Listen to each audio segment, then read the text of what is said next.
నందిపేట శ్రీ కేదారేశ్వర ఆశ్రమంలో మంగిరాములు మహారాజ్ అనుష్ఠాన దీక్ష భక్తి శ్రద్ధలతో కొనసాగుతుంది. నేడు ఉదయం బాణలింగ అభిషేక కార్యక్రమం నిర్వహించి భక్తులకు ఆశీస్సులు అందజేశారు. వచ్చే నెల 5న జరిగే లింబాద్రిగుట్ట నింబాచల లక్ష్మీ నరసింహస్వామి జాతరకు హాజరు కావాల్సిందిగా మాజీ మంత్రి ఎమ్మెల్యే వేముల ప్రశాంత్ రెడ్డిని హైదరాబాద్లోని నివాసంలో పురోహితులు పార్థసారథి కలిసి ఆహ్వానించారు. జూబ్లీ హిల్స్ నియోజకవర్గ ఉప ఎన్నికలలో భాగంగా షేక్పేట్ డివిజన్ పరిధిలోని పారామౌంట్ గేట్ నెంబర్ 1లో బీఆర్ఎస్ పార్టీ అభ్యర్థి మాగంటి సునీత గోపీనాథ్కు కారు గుర్తుకు ఓటు వేసి గెలిపించాలని నిజామాబాద్ బీఆర్ఎస్ జిల్లా అధ్యక్షుడు మాజీ ఎమ్మెల్యే జీవన్ రెడ్డి ప్రచారం నిర్వహిస్తూ కాంగ్రెస్ బాకీ కార్డులను పంపిణీ చేశారు.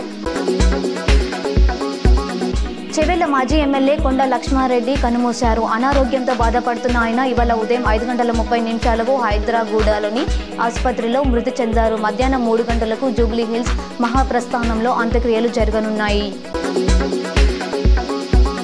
ఎస్ఆర్ఎస్పీ నుంచి సోమవారం 9 గంటలకు 8 వరద గేట్ల ద్వారా 25,000 క్యూసెక్ల నీరు గోదావరిలోకి విడిచిపెట్టినట్లు ప్రాజెక్టు అధికారులు తెలిపారు. ఎగువ ప్రాంతాల నుంచి 84,790 క్యూసెక్ల ఇంట్లో ప్రాజెక్టులోకి వచ్చి చేరుతుండగా అవుట్ఫ్లోగా 84,790 క్యూసెక్ల నీటిని దిగువకు వదులుతున్నారు.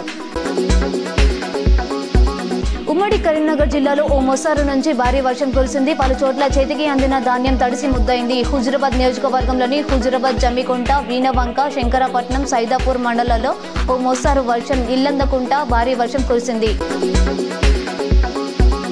జగిత్యాల జిల్లా దారూర్ గ్రామంలో దోపిడీ దొంగలు రెచ్చిపోయారు. తాళం వేసిన ఇళ్లను టార్గెట్ చేసి దొంగలు అర్ధరాత్రి దాటాక 4 ఇండ్లకు కన్నం వేసి అందిన కాడికి దోచుకు వెళ్లారు.